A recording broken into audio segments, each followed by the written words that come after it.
and welcome back to another episode of What About Us, the podcast where we shine light on the topic of eating disorders among communities of color.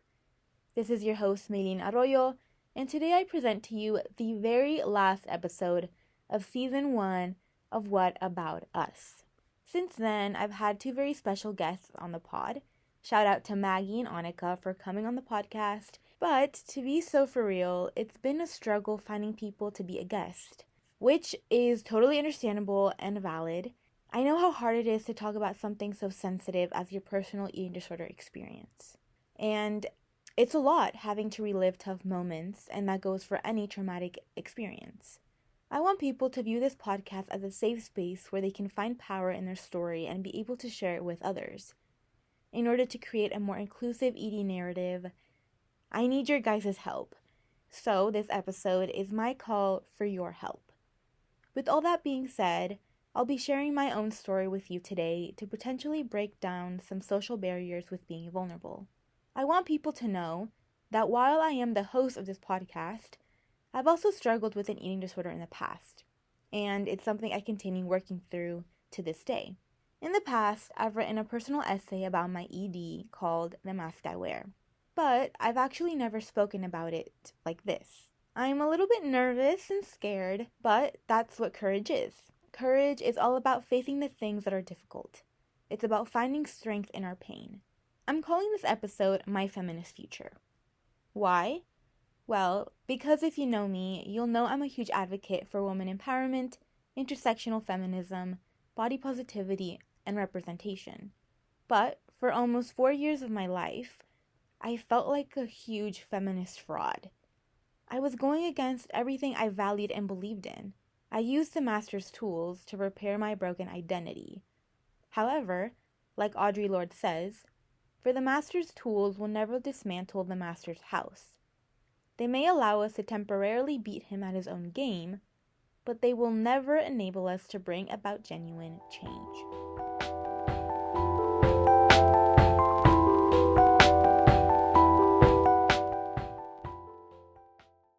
When I was little, I didn't care what anyone thought of me. I was strong and confident, but as time went on, I slowly lost that side of me. I don't know what switched, but I became consumed with numbers. There's this societal tendency for marginalized bodies to restrict the space they take up. For me, it's a weird tendency to make myself as small as I possibly can, to not be too emotional, or too angry, too aggressive, too powerful, or too smart. I stay back so others can have more space. Everyone has a moment in their life when this shift occurs. And for me, it was very early on in my life, around the age of 10. Being first-generation Mexican-American, I learned that education and family are the most important things in life. I would do anything for my family and for my education. So, for most of my childhood and adolescence, I gave everything to my schooling to achieve the ultimate dream of higher education. School became my entire life. I didn't really experience that normal, girly teenager life. You know, dating, shopping at Abercrombie and Fitch, going out with my friends, going out to football games, to school dances, all that kind of stuff was not really my life. I was just kind of sort of there. I existed, but that's it. Everyone knew me as a girl who was shy, quiet, got good grades, and was low-key kind of an overachiever. I never really had any issues with school or in my personal life. At least, none that people knew about. I learned very quickly that in order for people to like me, I had to be perfect. I had to be a perfect student, a perfect friend, a perfect community member, a perfect sister, and a perfect daughter. Being perfect meant I had to push myself to the extreme in every single aspect of my life. When middle school came around, that's also around the time that people began to make comments pointing out my physical appearance. I would get the classic comment, "You're not fat, you're beautiful," or "She weighs like 300 pounds. She's taking up the whole space." And the one that hurt me the most, "No guy will ever like you. They want someone like her." And by her, I mean my best friend. She was the epitome of female beauty. I mean, she was tall, she was thin, she had long hair, she was social and extroverted and sweet. She was everything that I wanted to be. So I began to compare myself to her. I internalized all these comments and ideas of beauty. I believed that in order for me to be pretty, I had to be skinny. My body became my enemy. July 2020 was when I met a distant relative. This relative stayed with my family and I for 2 days. And within those 2 days, I spent the majority of my time alone with her. So it was basically just me and her at home. And within these 2 days, I would constantly hear her make fatphobic comments towards people on social media. She would categorize foods into good and bad.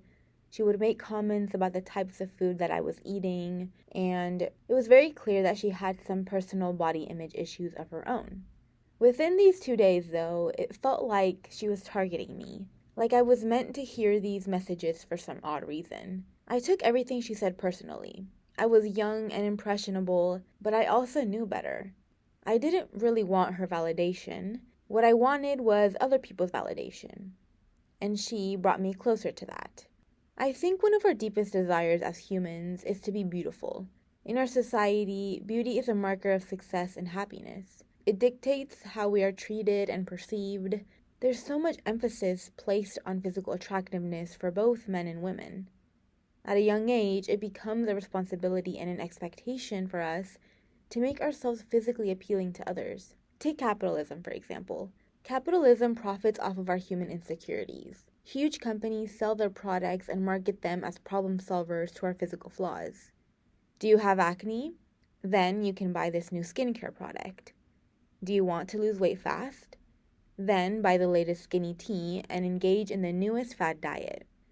It's a never-ending cycle. Capitalism and consumption creates a cycle of never feeling good enough or having enough. We see ads every day that perpetuate unrealistic beauty standards that are impossible to attain. And this issue impacts everyone. You, me, your neighbor, your best friend, everyone. It distorts our image of what is beautiful and necessary to live a happy life. As a result, we begin to seek external validation and quick fixes to our problems. Soon after, I began to engage in disordered eating behaviors. I was determined to lose weight before I returned to school because I wanted that Insta glow up that everyone was having. But, of course, we can't forget COVID and that 2-week-long break that later turned into a full year. My sophomore year of high school was all online. I was trapped in my home, alone, and ruminating in my negative thoughts.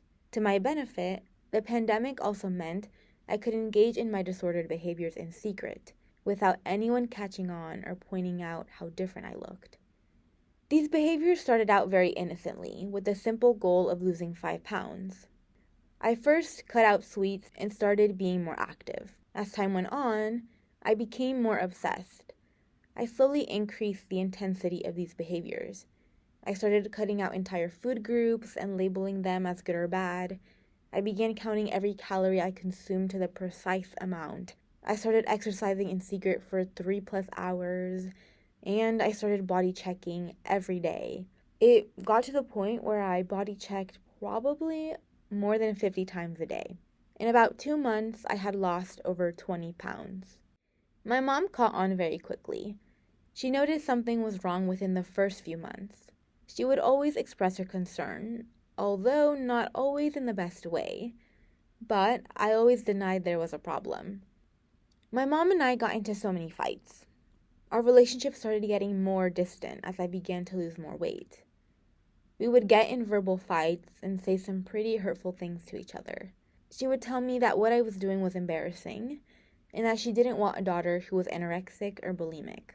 I would respond to her comments by not eating the next day, just to make her even more angry. We were no longer mother and daughter, but we were enemies instead. While my mom was worried for me, my extended family, on the other hand, praised my weight loss. I started getting compliments on my physical looks. All of a sudden, the attention was on me, and it gave me a burst of serotonin every time someone called me pretty, beautiful, or even asked for my workout routine. The praise gave me reassurance that what I was doing was right. It was confirmation that I should keep going. that I should be smaller because the smaller I was meant I was more beautiful. It felt nice getting that attention because I had never had that before. This was all temporary though, because by January 2021, my body began to shut down. I started losing my hair. I began to lose weight very, very fast. I was cold all the time. I was always dizzy. I couldn't go more than 30 minutes without getting dizzy. I was tired all the time. I was sad. I was depressed. And I had lost my menstrual cycle. These were all symptoms of anorexia nervosa, but it would take me another year for me to realize this. There is a specific memory that I have ingrained in my brain and that I think I probably will never forget. I remember one day my sister and I were watching TV in the living room, and my mom had just come home from work. I immediately could tell that something was off. She seemed like she had been crying, and her eyes were red. Her face just looked really sad. My mom walks through the door with the scale in her hand, and she yells at me to weigh myself. She wanted me to see with my own eyes how much weight I had actually lost. She wanted me to see what she saw. A bony, fragile girl with sunken eyes, pale skin, and thin hair. I immediately got defensive and refused to weigh myself. We got into a verbal argument, and it went back and forth. I don't really remember what was said because I think my brain tries to block out specific moments that happened during that time. But I do remember my mom telling me that I had to stop what I was doing. Porque si no, yo me iba a morir. I was going to die. It makes me emotional thinking about this situation from my mom's perspective. No parent prepares to see their child harm their body in a slow and deadly process like eating disorders do. I can't imagine what it was like for my mom watching her daughter become nothing. I think this was also the point where my mom had enough of just watching from the sidelines. I remember her telling me that she blamed herself for my eating disorder. She thought that it was her own fault, that perhaps she didn't raise her daughters well. It pains me to know that my mom blamed herself for everything, which is not true at all. And I wish I could emphasize it even more to her and express that it's not her fault at all. But at the time, I didn't care what my mom thought. I just cared about myself. I was blinded by the numbers, and I didn't care who I hurt. What mattered the most was that I kept getting smaller. I had a very odd relationship with my eating disorder. I felt so powerful, but also so sad at the same time. Why did I feel like this? I was in control of my body. I finally mattered, and people thought so too. I was in a position of superiority, but yet I felt so inferior at the same time. It didn't make any sense to me. Soon after this event, my mom scheduled an appointment with my primary care physician. She told the doctor everything she noticed. They weighed me, and then they also asked me questions as well. I answered everything honestly. I told the doctor that yes, I was cutting out foods, yes, I was engaging in exercise, and yes, I was losing weight. And the doctor said I was fine. The doctor said that my body weight was fine and that my food choices were healthy. This made me happy. A medical professional was telling me that I was fine. So that obviously meant that this wasn't a big deal. But my mom still persisted and kept seeking help. Soon after this, my mom enrolled me in therapy, and I was pissed. I was a believer in therapy, but just not for myself. Therapy only made things worse for me. I became suicidal because therapy uncovered the reality of everything. I realized that I had become a horrible person. I was a liar, I was a burden, I was causing my family pain. I was a problem. And so, I began writing a goodbye letter to my family, and I created a suicide plan. I thought life would be easier for my family if I wasn't around. It was confusing because I had idealized the vision of beauty, but it hadn't accomplished anything for me. Yes, I had lost weight, but at what cost? I wasn't happy. I was in physical pain every day.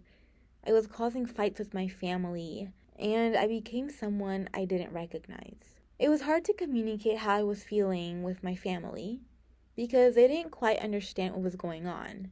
To them, it was a teenager phase, but it was something so much deeper than that. I had developed the fear of losing control, the fear of losing all my progress. I was scared of the idea that therapy would end in me getting better and me losing my eating disorder. And this terrified me. I didn't know who I was anymore without this new toxic persona. What was I without my eating disorder? Who was the real Meileen? I felt so ashamed of myself. This was such a confusing time in my life. It drove me insane. I mean, why was I doing this? I was smart, I knew better, so why was I engaging in these behaviors? I mean, how could I preach body positivity and women empowerment, but then behind closed doors, go perpetuate the same ideas that harm my own community?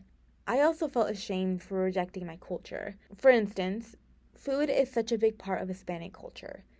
That's how we communicate our love to each other. While I was deep in my eating disorder, I rejected the food that I once loved to eat.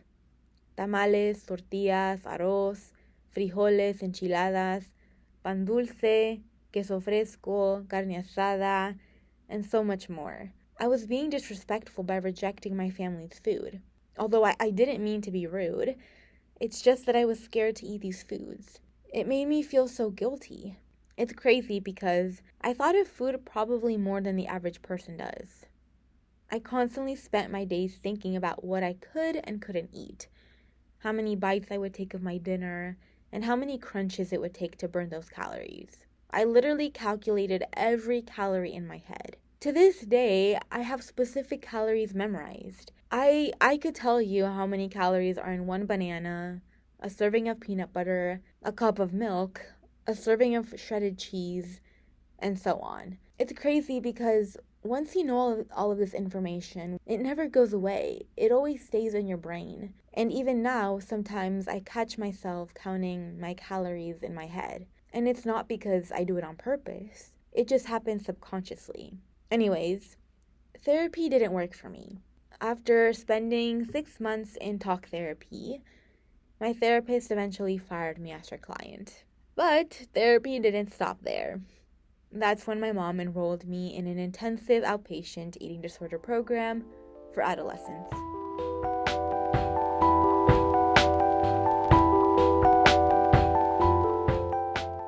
My mom didn't tell me about this beforehand. She applied to the program without informing me first. And then one day, she randomly told me that I had an appointment for an initial screening with doctors. The screening was basically an appointment for both my mom and I. We got asked a bunch of questions. We got put in separate rooms so we could have our own privacy. That day, I got my medical diagnosis and was diagnosed with anorexia nervosa. That was the first time I had heard that out loud. Around my 17th birthday, I got the news that I would be starting my first day of treatment on June 24th. I cannot explain how much anger I felt. I hated the thought of me going to treatment when I didn't feel or look sick enough. I wish I could go back in time and change this because it's one of my biggest regrets in life. On my 17th birthday, I made it super clear to my family that I didn't want anything. I didn't want a cake. I didn't want any gifts. I didn't want a celebration. I remember getting home from work to a fully decorated living room. I immediately bursted into tears, and not in a happy way. I couldn't understand why they would waste their time doing this for me when I didn't deserve it. I was such a bad daughter for everything I put them through. I will never forget the look on my family's face. Just pure sadness and shock.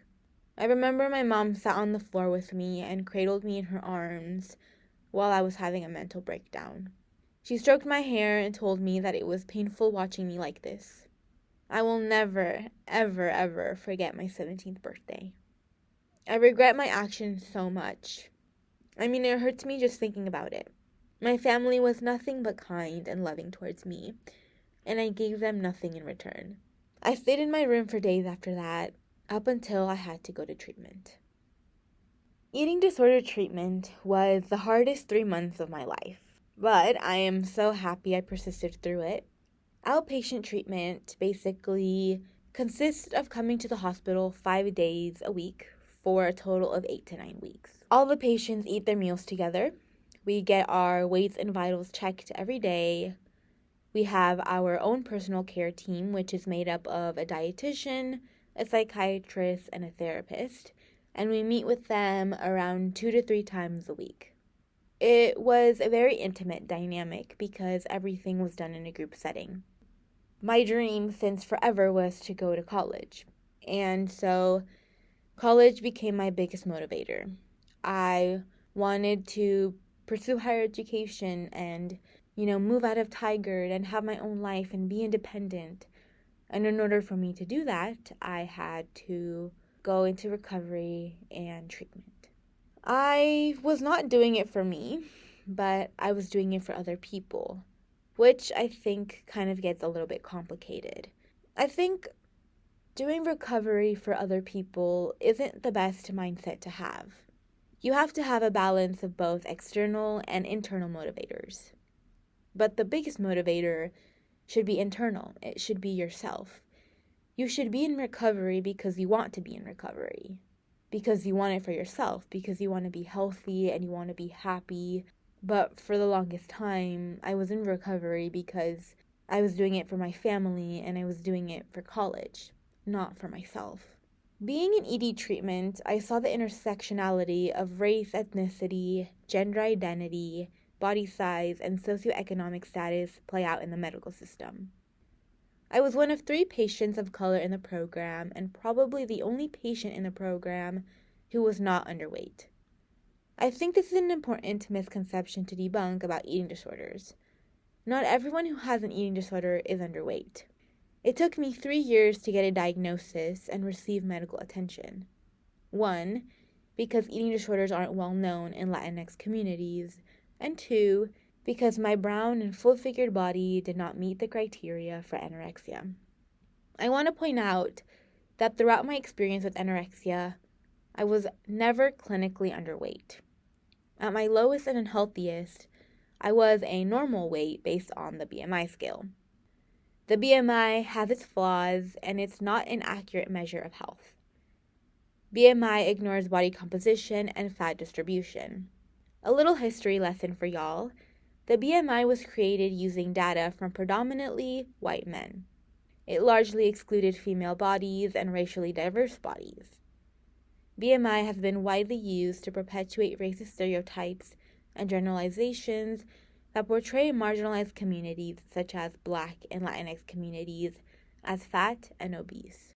During my time in treatment, I felt like I didn't deserve to be there because I wasn't skinny enough to be sick or have anorexia. This messed with my head a lot. There's an underlying root of white supremacy in eating disorders.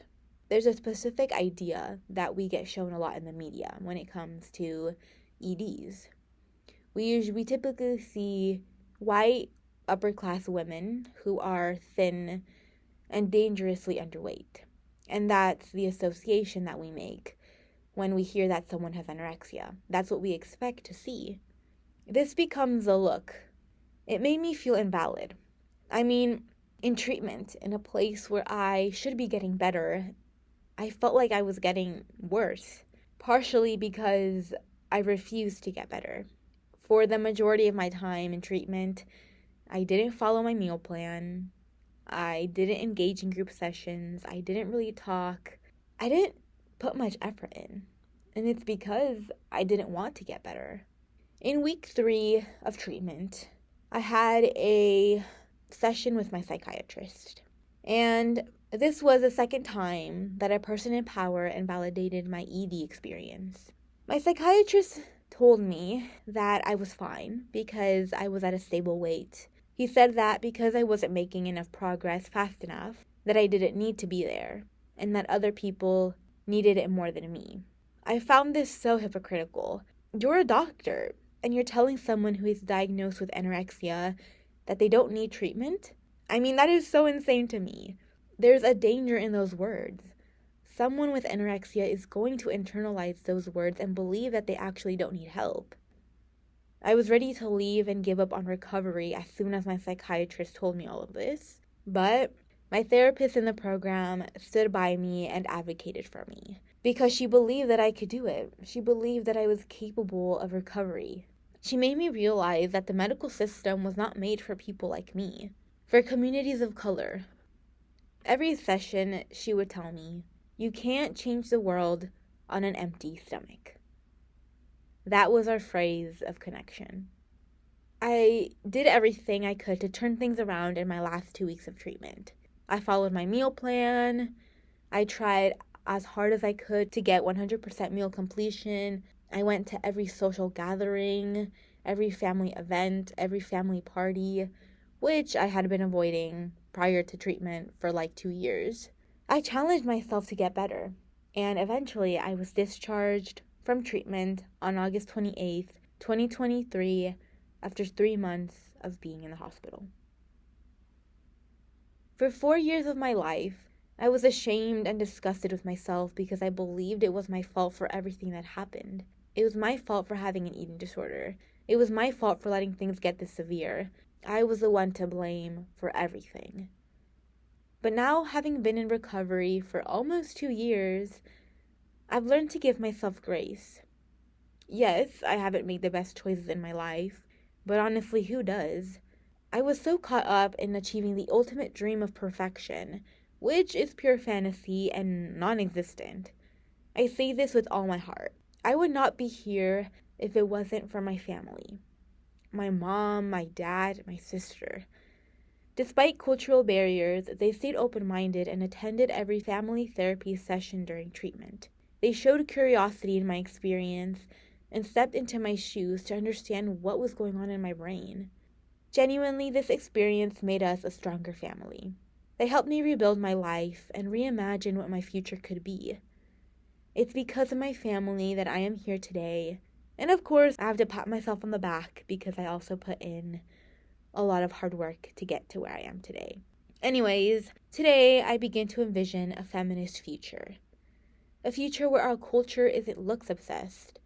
A future where we aren't living in a beauty dystopia and where beauty standards actually reflect the population and are not taken to extremes or become sources of power, control, oppression, and social inequality. I envision a future where women are seen for more than their physicality and aren't taught to put others before themselves. A future where we learn to treat our bodies as our home. In a society that governs our bodies and teaches us to focus on the negatives, I envision a future where we shift our perspective and think about our bodies in a more loving, curious, and appreciative way. A future where communities of color are able to create new language, conversations, and spaces to amplify their lived experience. A future where young kids turn on the TV and see diverse bodies that actually look like them. I envision a future where everyone is able to live a life without shame, because what I've learned is that an oppressive world feeds on our shame. If we want to change the rigid American beauty standards, then we have to unpack layers and layers of colonial history, white supremacy, and patriarchy. But also, social change starts with small steps. To achieve this future of liberation, we can do the inner work of figuring out how we participate and perpetuate oppressive ideologies of beauty and gender. It takes time to unlearn everything you once believed to be true. There's so much I internalize that I still need to unlearn and unpack. This podcast is so important to me because I get to embody the outspoken younger me. I get to create new language around eating disorders, mental health, and beauty standards. And through this language, open up space for underrepresented identities to amplify their own voices. We can use media as a tool to challenge dominant narratives and create social change. We can resist by sharing our experiences and voices through alternative media to offer new perspectives that are inaccessible in the mainstream. I continue to think about what the future may look like in terms of identity. But what I am more focused on is making steps now in this present day to make my vision a reality. Because beauty does not equate happiness or power. It might give you temporary satisfaction, but that feeling doesn't last forever. You'll find a new flaw to fixate on, something new to worry about, and the cycle repeats. Once again, like Audre Lorde says, For the master's tools will never dismantle the master's house. They may allow us to temporarily beat him at his own game, but they will never enable us to bring about genuine change.